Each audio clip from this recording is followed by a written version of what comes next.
چھوڑ کے صدقہ تیرا، اور تیرے قدموں میں جو ہے غیر کا منہ کیا دیکھے، کون نظروں پہ چڑھے دیکھ کے تلوا تیرا۔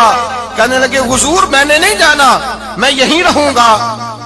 چچا اور باپ نے دیکھا تو کہنے لگے بیٹا تو غلامی چھوڑ کے نہیں جائے گا، تو ملازمت چھوڑ کے بادشاہی میں نہیں جائے گا۔ تو آپ کے والد کو آپ فرمانے لگے ابا جی ذرا 2 گھڑیاں یہاں رہ کے تو دیکھیں، یہاں 2 گھڑیاں رہ کے تو دیکھیں۔ فرمایا یہاں ملازموں کا وہ اعزاز ہے جو شہزادوں کا ہوا کرتا ہے، یہاں خادموں کی وہ عزت ہے۔ اور پتہ پھر ان کو مقام کیا ملا، یہ واحد شعبیاں جن کا نام اللہ نے قرآن پاک میں بیان فرمایا ہے، نام اللہ نے قرآن مجید میں بیان فرمایا۔ حضور کا اپنے غلاموں کے ساتھ جو تعلق تھا، اپنے ملازموں کے ساتھ جو رشتہ تھا، بڑا آدمی آتا ہے نا، بڑا آدمی تو لوگوں کی سانس سوکھ جاتے ہیں، اٹھ کے ملتے ہیں، بڑا کچھ کرتے ہیں۔ مزدور آتا ہے تو لوگ اوئے کہہ کے پکارتے ہیں، ان کو خبر ہی نہیں کہ اس شخص کا اعزاز کتنا ہے۔ حضرت انس بن مالک رضی اللہ تعالیٰ عنہ فرماتے ہیں میں چھوٹا سا تھا، میری اماں مجھے حضور کے گھر چھوڑ گئی، میں نے 10 سال نوکری کی نبی پاک کی۔ کتنے سال بولیے؟ 12ویں دن لوگ کہتے ہیں بس بھائی ختم ہو گیا، اب فرینکنس ہو گئی ہے، اب جو مرضی تیرے ساتھ کریں گے۔ 10 سال نوکری کی میں نے، لیکن جناب انس فرماتے ہیں نبی پاک نے کبھی مجھے اف تک بھی نہیں کہا تھا، اف تک بھی نہیں کہا تھا، اف تک بھی۔ حضور نے بھیجا جاؤ فلاں آدمی کو بلا کر کے لاؤ۔ حضرت انس بن مالک رضی اللہ تعالیٰ عنہ فرماتے ہیں میں بلانے گیا، بچہ تھا چھوٹا سا، رستے میں بچے کھیل رہے تھے تو میں ان کے ساتھ کھیلنے لگا، محو ہو گیا، مجھے پتہ ہی نہ چلا وقت کا۔ حضور نے جب مجھے بھیجا تو فرمایا جلدی جانا اور جلدی آنا، اب مجھے خبر ہی نہیں، بڑی دیر ہو گئی۔ حضور وہاں انتظار کر کر کے خود تشریف لائے۔ کہتے جب نبی پاک آئے تو میں بچوں کے ساتھ کھیل رہا تھا، حضور نے جب مجھے کھیلتے ہوئے دیکھا، میری اچانک نظر پڑی تو میرے ہوش اڑ گئے۔ حضور نے تو کہا تھا جلدی آنا، اور میں یہاں کھیلنے لگا، یہاں اتنا الجھا کہ مجھے خیال نہیں رہا کس کام آیا ہوں۔ حضرت انس فرماتے ہیں میں ڈرنے لگا، جیسے جیسے حضور قریب آتے میری ٹانگیں کانپتی۔ فرماتے ہیں جب نبی پاک قریب آئے تو قربان جاؤں معصوم آمنہ کے، فرماتے ہیں حضور نے میری گردن پہ تھپکی دی اور حضور نے ہنس کے فرمایا او بھائی لگتا ہے تو کھیل میں گم ہوا ہے تو تجھے یاد ہی نہیں رہا میں نے کس کام بھیجا تھا، تجھے یاد ہی نہیں رہا۔ کہ یا رسول اللہ صلی اللہ علیہ وسلم میں بھول گیا تھا، میں ابھی جاتا ہوں۔ کیا انداز ہے، کیا شفقت ہے، کیا رنگ ہے۔ حضور میں ابھی گیا اور ابھی آیا۔ نبی پاک نے فرمایا نہیں یار تو کھیل میں خود ہی چلا جاتا، تو کھیل یہاں میں خود جاتا۔ یہ اعزاز، یہ فضیلت، یہ درجہ کس نے ذروں کو اٹھایا اور صحرا کر دیا، یہ کس نے قطروں کو ملایا اور دریا کر دیا، یہ کس کی حکمت نے یتیموں کو کیا در یتیم اور غلاموں کو دنیا بھر کا مولا کر دیا، یہ کس نے اتنا۔ میرے بھائی مزدور کو حضور نے اعزاز دیا، نبی پاک اپنے ہاتھ سے کام کرنے والے کے ساتھ اس نے سلوک کرتے، محبت کرتے، پیار کرتے۔ ایک بوڑھی اماں تھی جو مسجد میں جھاڑو دینے کی مزدوری کرتی تھی۔ کیا کام کرتی تھی؟ دعا کریں اللہ ہم سب کو مسجد کی صفائی کی توفیق عطا فرمائے۔ بوڑھی اماں تھی، مسجد کی صفائی کرتی تھی، نوکری کرتی تھی، بیمار ہو گئی۔ بخاری شریف میں موجود ہے اللہ کے محبوب صلی اللہ علیہ وسلم روز تیمارداری کرنے جاتے۔ ایک وقت ایسا آیا کہ دن میں 2 مرتبہ حضور تیمارداری کرنے جاتے۔ ایک شام نبی پاک نے فرمایا اس کا انتقال ہو جائے تو مجھے اطلاع کرنا۔ صحابہ کہتے ہیں رات کے وقت ان کا انتقال ہوا، ٹھنڈ کا موسم تھا، ہم نے حضور کو تکلیف دینا مناسب نہ سمجھا، ہم نے دفن کر دیا۔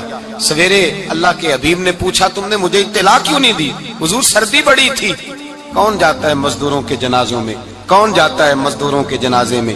یہاں تو اب جنازے بھی سیاسی ہو گئے ہیں، اب تو کوئی بہت بڑا امیر آدمی فوت ہو جائے تو وہاں رش ہوتا ہے، وہاں رش ہوتا ہے، غریبوں کا تو جنازہ بھی کوئی نہیں پڑتا۔ حضرت جناب سیدنا ابو ہریرہ رضی اللہ تعالیٰ عنہ فرماتے ہیں حضور نے فرمایا مجھے اطلاع کیوں نہیں دی؟ تمہیں اس کے اعزاز کا نہیں پتا؟ وہ مزدور تھی، مسجد میں جھاڑو دیتی تھی، تم نے خبر ہی نہیں دی؟ حضور وصال ہو گیا، فرمایا چلو مجھے بتاؤ قبر کہاں ہے۔ حضور سارا کچھ جانتے ہیں لیکن یہ ساری تمہید اس لیے بیان کی کہ ایک مزدور کی شان واضح ہو جائے۔ فرمایا بتاؤ قبر کہاں ہے؟ صحابہ کہتے ہیں ہم قبر پہ لے گئے تو میرے نبی نے فرمایا صفے بناؤ میں دوبارہ جنازہ پڑھاؤں گا۔ میں دوبارہ جنازہ نہیں ہو سکتا، اس وقت ہو سکتا ہے جب وارث نے نہ پڑھاؤ، پھر دوسرا جنازہ جائز ہے۔ وارث نہ پڑھے تو اس سے پہلے 20 جنازے بھی ہو جائیں تو جب وارث پڑھ لے پھر دوسرا جنازہ نہیں ہو سکتا. حضور نے دوسرا جنازہ اس لیے پڑھا ہے کہ حضور اپنی ساری امت کے وارث ہیں. نبی پاک ساری امت کے وارث ہیں. فرمایا پر بناؤ صفے، میں جنازہ پڑھاتا ہوں. مزدور کو اعزاز دیا، پیار کیا. حضرت عبد الرحمن ابن عوف رضی اللہ تعالیٰ عنہ فرماتے ہیں ایک دن میرا دل کیا تھا کہ میں غریب ہو جاؤں. کیا ہو جاؤں؟ آپ اپنے لیے دعا نہ کریں لیکن حضرت عبد الرحمن ابن عوف کے الفاظ تو دہرائیں. وہ کیا کہہ رہے ہیں کہ میرا دل کرتا تھا میں اللہ. ایک دن میرا، بڑے امیر آدمی تھے نا، صحابہ میں سب سے زیادہ امیر. فرمانے لگے ایک دن میرا دل کیا میں غریب ہو جاؤں، غربت پسند کر لوں. اصل میں غریب کو اپنی شان کا نہیں نہ پتا. اسے جس دن پتا چل گیا کہ میں غریب کی عظمت کتنی ہے. غریب ہر وقت اپنے آپ کو کوستا ہی رہتا ہے. اور میں اکثر کہتا ہوں کہ یہ بڑے کا قصور نہیں کہ اس نے تجھے چھوٹا جانا ہے، یہ تیرا قصور ہے. تو احساس کمتری میں کیوں مبتلا ہوا؟ تو نے اپنے آپ کو چھوٹا کیوں جانا؟ تو نے اپنے آپ کو کمزور کیوں سمجھا؟ تو نے کیوں سمجھا کہ میں مزدور ہوں تو میری عزت ہی کوئی نہیں، میرا مقام کوئی نہیں؟ کیوں تو نے ایسا سمجھا اپنے لیے؟ حضرت عبد الرحمن، میرے بھائی یاد رکھیں جب غریب کو پتا چلے میری شان کیا ہے، میرے نبی پاک نے فرمایا میں غریبوں کے بیچ آیا ہوں، میں غریبوں میں رہا ہوں، میرے دائیں بائیں غریب رہتے ہیں. اور قیامت کے دن جب میں جنت میں جاؤں گا تو میرے آگے پیچھے غریب لوگ ہی ہوں گے. میں غریبوں کے ساتھ مل کے جنت میں جاؤں گا. حضرت عبد الرحمن ابن عوف کہتے ہیں ایک دن میرا بھی دل کیا تھا. یہ سب سے امیر تھے صحابہ میں، اور حضور نے فرمایا تو پکا جنتی ہے پر سب سے آخر میں جنت میں جائے گا، اس لیے کہ جتنا مال ہے اتنا حساب بھی تو دینا ہے نا، پکے. حضرت عبد الرحمن ابن عوف کہتے ہیں ایک دیہاڑے دل کیا تھا کہ میں ماڑا ہوتا، میں غریب ہوتا، میں غریب ہوتا. یہ دل کیا میرا. کہا کس طرح؟ فرمانے لگے ایک مزدور صحابی تھے حضرت سعد انصاری نام تھا، وہ حضور سے ملنے آئے. جب انہوں نے ہاتھ ملایا نا نبی پاک سے تو حضور نے ان کا ہاتھ تھام لیا. غریبوں کمال کر دی میرے مصطفیٰ کریم نے. نبی پاک نے ہاتھ تھاما، حضور نے ہاتھ، آپ کو اس بات کی لذت نہیں آئی شاید، نبی پاک نے ہاتھ تھاما مزدور کا. مزدور کہتے میں نے چھڑانا چاہا تو حضور نے پکڑ لیا دبا کے، اور جب تھام لیا تو میں ٹھہر گیا، میں اپنی قسمت پہ ناز کرنے لگا. حضور نے میرا ہاتھ کھولا. کہتے ہیں ہاتھ پہ چھالے تھے، جگہ جگہ چھالے بنے ہوئے تھے. تو نبی کریم صلی اللہ تعالی علیہ وآلہ وسلم نے ہاتھ کھول کے فرمایا سعد یہ کیا ہوا؟ عرض کی حضور غریب ہوں، بوڑھے ماں باپ ہیں، چھوٹے چھوٹے بچے ہیں، بہن بھائیوں کے حقوق ہیں، بیوی کے منہ میں حلال کا لقمہ دینا ہوتا ہے. یا رسول اللہ پھاوڑا لے کے، کئی لے کے، کدال لے کے، بیلچا لے کے مزدوری کرتا ہوں، میدان میں نکلتا ہوں، صبح سے گیا تھا اب آیا ہوں، ہاتھوں میں نشان پڑ گئے ہیں. حضرت عبد الرحمن ابن عوف فرماتے ہیں جس کے قدم چومنے کو دنیا ترسے اس رسول نے سر مبارک جھکایا اور غریب کے ہاتھ کو چوم لیا. نبی پاک نے بوسہ دیا اور پھر فرمایا کیا؟ فرمایا یہ وہ ہاتھ ہیں جن سے خدا بھی پیار کرتا ہے، محمد مصطفیٰ بھی محبت فرماتے ہیں. نبی رحمت علیہ السلام نے فرمایا یہ تیرا وہ ہاتھ ہے جس سے اللہ بھی پیار کرتا ہے اور اللہ کا. تو مزدور کو پھر ناز کرنا چاہیے کہ پریشان رہنا چاہیے؟ بولے نا، مزدور کو ناز کرنا چاہیے نا، اس کو اپنا ہاتھ کھول کھول کے دیکھنا چاہیے اور اسے کہنا چاہیے اللہ نے مجھے وہ ہاتھ عطا فرمایا جس سے رب بھی پیار کرتا ہے، مصطفیٰ بھی پیار کرتے ہیں. اسے تو اعزاز سمجھنا چاہیے، فضیلت جاننی چاہیے، اسے تو ناز کرنا چاہیے. اللہ تبارک و تعالیٰ نے مجھے یہ اعزاز دیا ہے. کسان جو کھیتوں میں مزدوری کر رہا ہے، وہ مزدور جو کسی فیکٹری میں گیا ہے، رزق حلال کی تلاش میں نکلا ہے، اسے تو میرے بھائی ناز کرنا چاہیے، اسے تو خوش ہونا چاہیے کہ اللہ نے مجھے یہ فضیلت دی. ترستے ہوئے غریب، جان بوجھ کے اپنے آپ کو پریشان رکھتے ہوئے لوگ اگر جان جائیں کہ فضیلت کیا ہے، عظمت کیا ہے، اور پھر غلام کے ساتھ سلوک کیا کرنا ہے. ایک یہودی کا بیٹا نبی پاک کی خدمت کرتا تھا اکثر. یہودی کا بچہ، وہ بیمار ہو گیا، روز آتا تھا، چھوٹے موٹے کام کرتا تھا، بیمار ہو گیا. حضور نے فرمایا چلو تیمارداری کرنے چلتے ہیں. کس کی؟ جی غلام کی، نوکر کی. یہاں صاحب کہتے ہیں 5000 روپیہ لے جاؤ، وہ بڑے احسان کے ساتھ 5000 روپیہ لے جاؤ اور دے آنا، اور اسے کہنا سردی پوچھ رہے تھے تیرا کیا حال ہے، وہ بات ختم ہو گئی. حضور بنفس نفیس گئے اور غریب کا گھر تھا. وہ یہودی باہر نکلا جس کا بیٹا بیمار تھا، تو کہتا جب دروازے پہ میں نے مسلمانوں کے نبی کو کھڑے دیکھا تو میرے پیروں تلے زمین ہی نکل گئی. میں نے کہا حضور مجھ غریب کی کٹیا میں کیسے آئے؟ پر میں تجھے پتا ہے نا تیرا بچہ میری نوکری کرتا تھا یا کبھی مار ہو گیا میں تیمارداری کرنے آیا. وہ یہودی کہتا مجھے خیال یقین ہی نہ آئے کہ میرے گھر میں حضور تو امیر حرم میں غریب بے نوا تو کجا من کجا میرے گھر میں حضور آئے. کہتے کہاں ہے ہمارا پیارا؟ حضور وہ لیٹا ہوا ہے. صحابہ کہتے ہیں نبی پاک سرانے گئے تو اس کا آخری وقت تھا, تھوڑا سا ٹائم تھا. میرے مصطفیٰ نے فرمایا تو میری نوکری کرتا تھا, آج میں تیری تیمارداری کرنے آیا ہوں. غلاموں سنو, جو رسول اللہ کی نوکری کرے آخری وقت آئے تو اللہ کے رسول پہنچ جایا کرتے ہیں, حضور پہنچ جایا کرتے ہیں. نجم کی ہے خدا آرزو ہے یہی, عاشق زار کی آبرو ہے یہی, موت کے وقت سر ان کے قدموں میں ہو, دید ہوتی رہے دم نکلتا رہے. حضور پہنچ جاتے ہیں, نبی پاک تشریف لائے, بیٹھے سرانے. حضور نے جب اپنا برف سے ٹھنڈا اور کستوری سے زیادہ خوشبو والا ہاتھ اس کے بالوں میں پھیرا, آنکھیں کھولی, حضور نے فرمایا چل کلمہ پڑھ جا, چل میرا کلمہ پڑھ جا. ساری دنیا در رسول پہ آ کے کلمہ پڑھے اور حضور اسے کلمہ پڑھانے گھر تشریف لے گئے. یہ ایک مزدور کو, ایک محنت کرنے والے کو اعزاز دیا. گھر گئے, کلمہ پڑھ لے. اس نے اپنے والد کی طرف دیکھا اور والدہ کی طرف دیکھا, ماں باپ یہودی ہیں, رونے لگے. کہنے لگے بیٹا یہ ہم سے زیادہ بڑھ کر تیرے حق میں خیر خواہ ہے, جیسے کہتے ہیں کر لے. اس نے کلمہ پڑھا اور حضور کی گود میں لوٹ پوٹ ہونے لگا. کلمہ پڑھا, روح پرواز کر گئی. شارحین کہتے ہیں جب نبی پاک وہاں سے نکلے تو حضور نے فرمایا اٹھاؤ اس کی میت کو.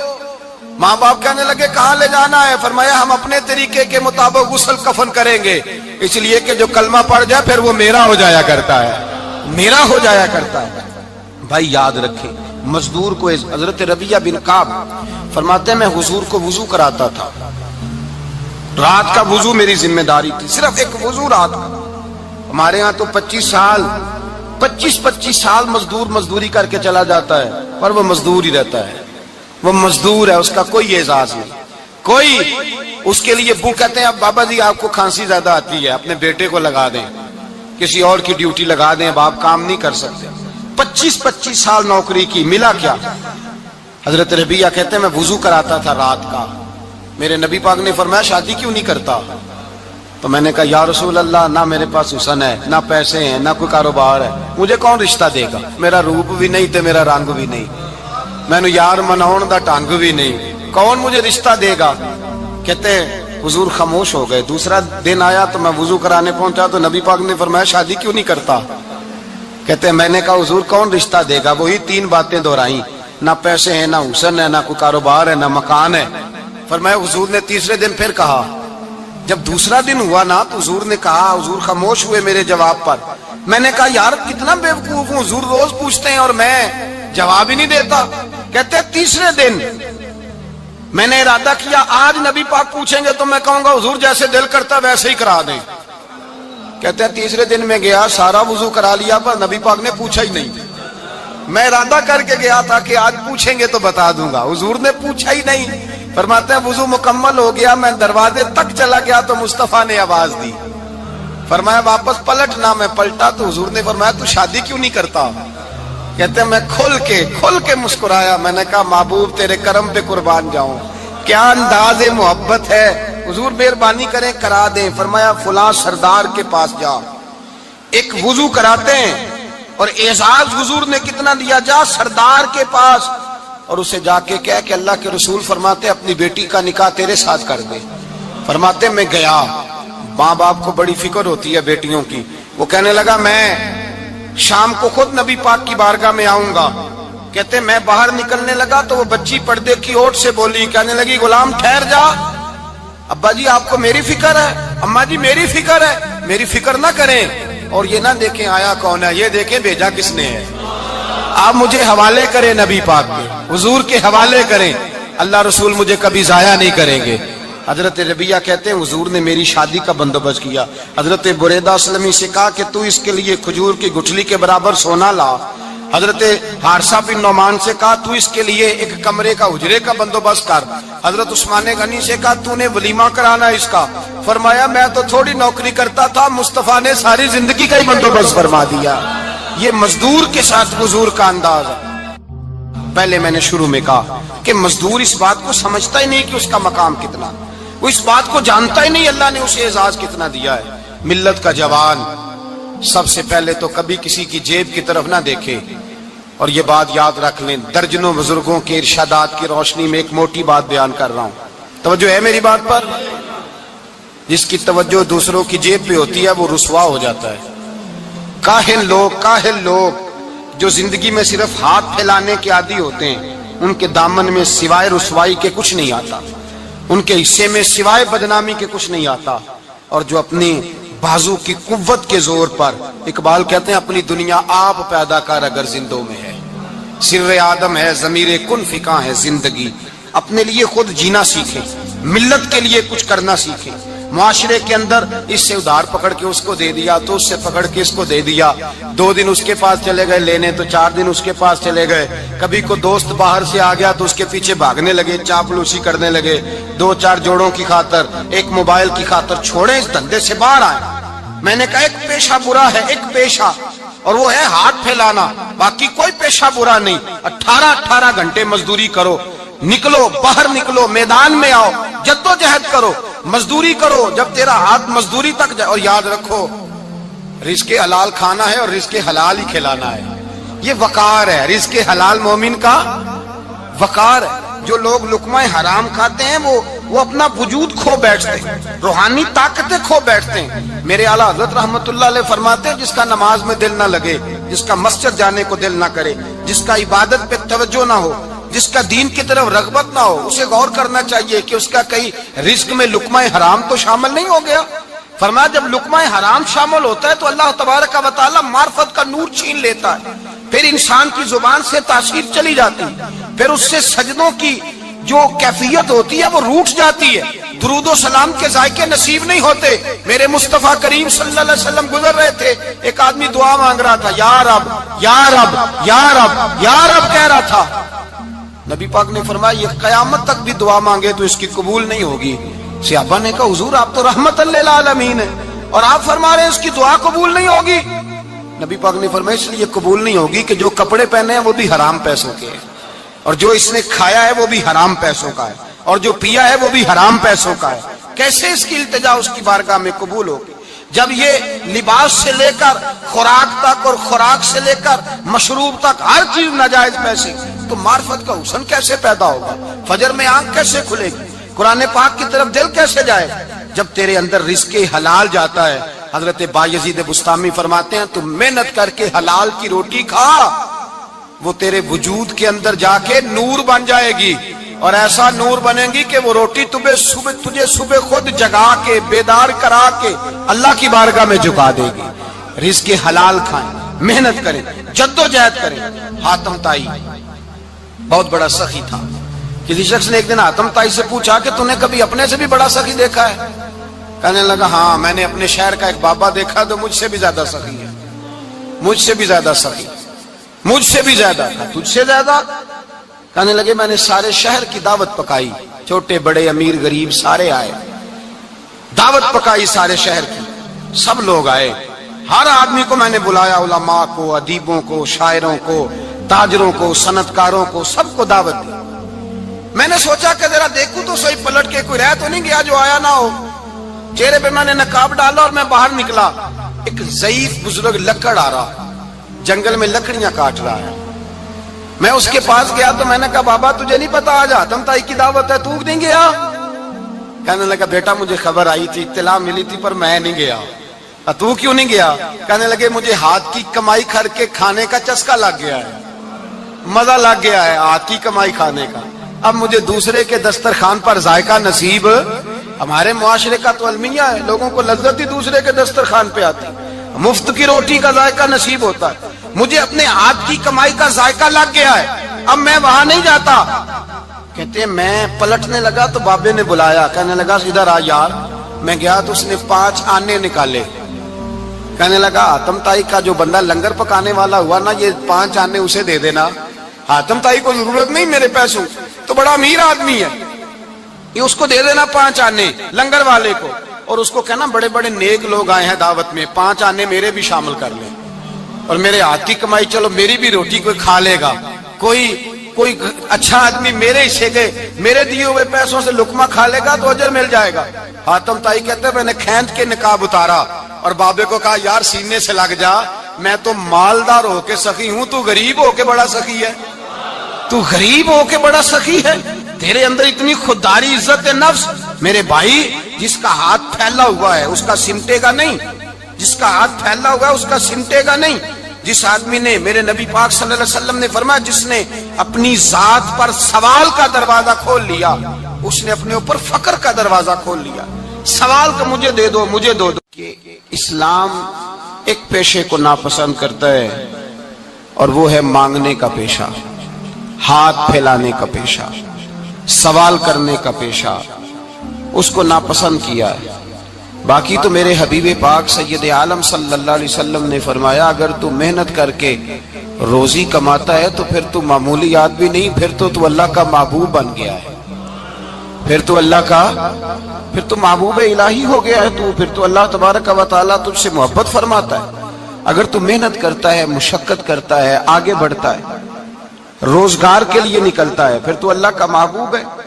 نبی کریم علیہ الصلوۃ والسلام نے مزدور کو جو سب سے بڑا درجہ عطا فرمایا، سب سے بڑا مقام عطا فرمایا وہ یہ ہے، کسی صحابی نے پوچھا یا رسول اللہ صلی اللہ علیہ وسلم سب سے اچھا کھانا کون سا ہے؟ تو حضور نے فرمایا وہ کھانا جو بندہ اپنے 2 ہاتھوں سے مزدوری کر کے کھاتا ہے، وہ کھانا سب سے اچھا ہے۔ فرمایا اللہ کے نبی حضرت داؤد علیہ السلام اپنے ہاتھوں سے مزدوری کرتے، اور پھر نبی کریم سید عالم صلی اللہ علیہ وسلم نے جو دین ہمیں عطا فرمایا اس دین کو حضور نے کوئی پنڈتوں اور جوگیوں کا دین نہیں بنایا کہ تم بس غار کے اندر چلے جاؤ اللہ اللہ کرو میری طرف دیکھیے گا، یہ نہیں فرمایا کہ تم بس ٹھیک ہے آ جاؤ مسجد تسبیح پکڑ لو کوئی اور کام نہ کرو، بلکہ حکم دیا ہے کہ کسب معاش کرو، محنت کرو، جد و جہد کرو، ہاتھ ہلاؤ۔ قرآن مجید فرقان حمید نے کہا وَجَعَلْنَا اللَّيْلَ لِبَاسًا، رات تمہاری پردہ پوشی کے لیے بنائی گئی ہے، رات تمہاری پردہ پوشی کے، وَجَعَلْنَا النَّهَارَ مَعَاشًا، اور فرمایا دن تمہارے رزق کمانے کے لیے بنایا گیا، جد و جہد کے لیے۔ حضرت عیسیٰ علیہ السلام کی ایک نوجوان سے ملاقات ہوئی تو فرمایا تو کیا کرتا ہے؟ کہنے لگا میں عبادت کرتا ہوں۔ تو فرمایا کھاتا کہاں سے ہے؟ کہنے لگا میرا بھائی کمائی کرتا ہے تو وہ مجھے اس میں سے حصہ دیتا ہے۔ تو آپ فرمانے لگے پھر تو عبادت گزار نہیں، تیرا وہ بھائی تجھ سے زیادہ عبادت گزار ہے، جو تیرے لیے یہ بندوبست کرتا ہے، جو تجھے یہ جد و جہد کر کے دیتا ہے وہ تیرے لیے۔ حضرت عمر فاروق رضی اللہ تعالیٰ عنہ نے اپنے دور خلافت میں شوق دلایا صحابہ، محنت کرنے کا شوق۔ ہمارے معاشرے کے اندر لوگ دوسرے کی کمائی پر وقت گزارنا چاہتے ہیں، دوسرے کے مال پر نظر رکھتے ہیں، مجھے کچھ سسرال سے مل جائے، کچھ مجھے رشتہ داروں سے مل جائے، کچھ مجھے دوست احباب سے مل جائے، کچھ مجھے باقی جگہوں سے مل جائے۔ لوگ مختلف جگہوں پہ نظر رکھتے ہیں اور مختلف ہیلوں اور بہانوں کے ساتھ دوسرے کا مال ہڑپ کرنے کی کوشش کرتے ہیں۔ میرے حبیب کریم علیہ السلام نے توجہ دلائی صحابہ کو، مزاج عطا فرمایا۔ نبی پاک صلی اللہ تعالی علیہ وآلہ وسلم نے ارشاد فرمایا، حضرت عمر کی بات کر رہا تھا پہلے اس کو مکمل کروں، جناب عمر فاروق رضی اللہ تعالیٰ عنہ نے شوق دلایا صحابہ کو۔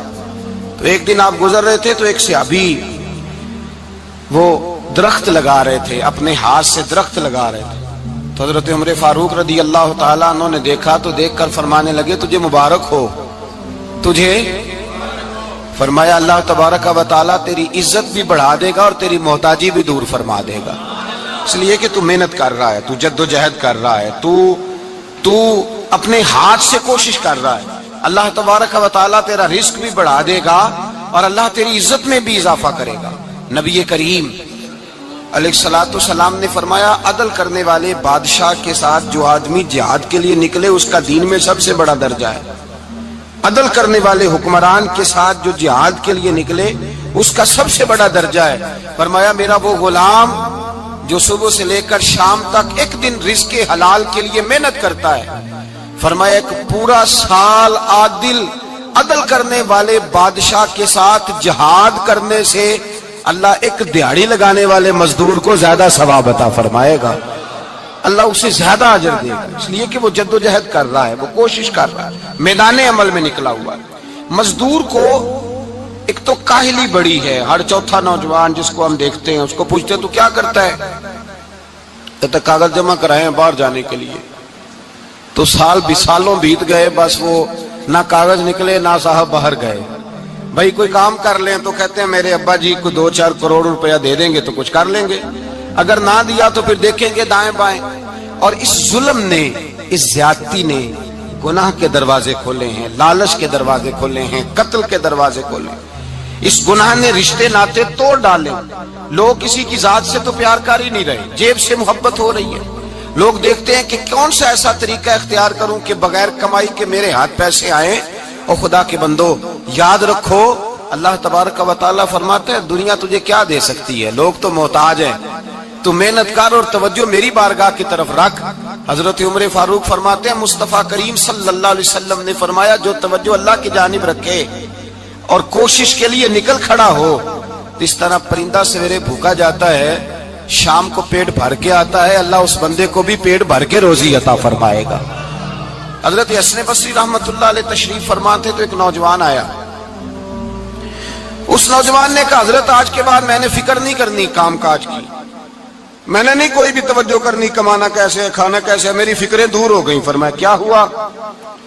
کہنے لگا میں آج جنگل میں مزدوری ڈھونڈنے گیا تھا تو میں نے ایک عجیب انداز دیکھا ہے، ایک شیر نے شکار کیا، اس نے کچھ خود کھایا، کچھ اس نے بانٹا، کچھ تھوڑا سا شکار لے کے وہ گیا، پہاڑ کی چوٹی پر ایک لومڑی بیٹھی تھی، وہ لومڑی دونوں ٹانگوں سے معذور بھی تھی، آنکھوں سے اندھی بھی تھی، اس شیر نے جا کے اس کے منہ کے اندر وہ شکار ڈالا ہے اور لومڑی نے کھایا ہے۔ کہنے لگا جو رب اندھی اور لنگڑی لومڑی کو پہاڑ پر رزق دے سکتا ہے مجھے بھی دے دے گا، میں نے کوئی کام نہیں کرنا۔ تو حضرت حسن بصری رحمت اللہ علیہ فرمانے لگے کتنی چیزیں دیکھی تو نے، ایک شیر اور ایک لومڑی، فرمانے لگے تو نے لومڑی بننے کا پروگرام بنایا، شیر بننے کا کیوں نہیں بنایا؟ تو شیر بننا، خود بھی کھا دوسروں کو بھی کھلا، تو نے لومڑی بننے کا پروگرام بنایا ہے۔ مزدوروں گویا حضرت حسن بصری فرما رہے ہیں کہ مزدور لومڑی نہیں ہوتا، مزدور تو شیر ہوتا ہے، مزدور تو یہ تو شیر ہوتا ہے، شیر۔ اس کا مالک جو جس نے اس کو دیہڑی پہ رکھا ہے وہ بھی مزدور کی کمائی کھا رہا ہوتا ہے، وہ بھی مزدور کی، تو مزدور تو شیر ہے۔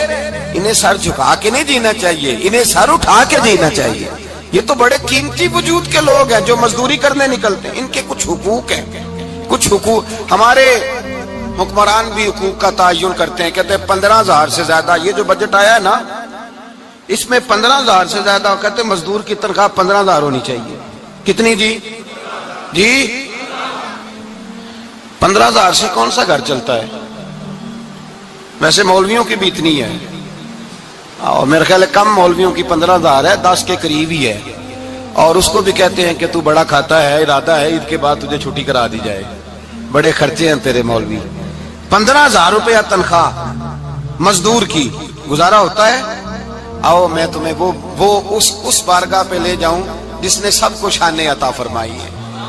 حضرت ابوبکر صدیق رضی اللہ تعالیٰ عنہ خلیفۃ المسلمین بنے، خلیفہ بنے تو سویرے جس رات خلیفہ بنے سویرے سر پہ ٹوکری رکھی، منڈی کی طرف جا رہے ہیں۔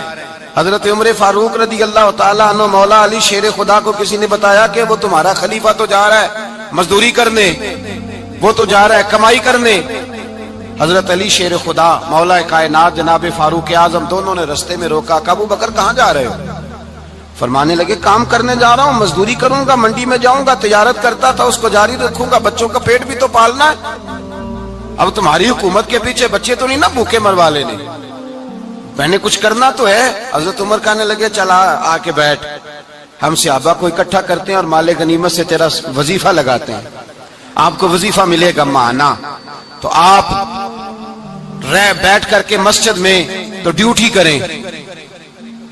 بیٹھ گئے، مشاورت ہوئی تو حضرت ابوبکر صدیق رضی اللہ تعالیٰ عنہ پوچھنے کہنے لگے جناب بتلائیے آپ کا کتنا وظیفہ لگایا جائے؟ تو ابو بکر صدیق فرمانے لگے اتنا لگا دو جتنی ایک مزدور کی تنخواہ ہوتی ہے۔ تو ایک صحابی بول کے بڑے میٹھے اور دھیمے لہجے میں کہنے لگے ابو بکر اگر تیرا گزارا نہ ہوا تو، اگر تیرا گزارا نہ ہوا تو ابو بکر صدیق فرمانے لگے اگر میرا گزارا نہ ہوا تو میں مزدوروں کی تنخواہوں میں اضافہ کر دوں گا، اگر مزدوروں کے گھر جلنے لگیں گے تو میرا بھی چلے گا، میں ان کی تنخواہیں بڑھاؤں گا صرف اپنی۔ تو مزدور کے حقوق کا تعین کیا۔ سب سے پہلے تو میرے نبی پاک علیہ السلام نے منع فرمایا، فرمایا جس کو مزدوری پر رکھو پہلے اس کے ساتھ اجرت طے کرو۔ حضور صلی اللہ علیہ وسلم نے فرمایا جب تک اجرت واضح نہ ہو جاؤ کسی کو کام پر، جب تک اجرت واضح نہ ہو جائے، مکمل نہ ہو جائے کہ کیا دینا ہے، طے کریں۔ کیا لوگے جو جناب دے دیں گے لے لوں گا، شریعت اس کو پسند نہیں کرتی، محبوب نہیں رکھتی۔ پہلے اس کے ساتھ پہلا حق مزدور کو یہ دیا کہ اس کی اجرت پہلے، بولیے اجرت پہلے اجرت طے ہوگی، یہ پہلا حق ہے۔ اور مزدور کا دوسرا حق کیا بیان کیا میرے نبی پاک نے؟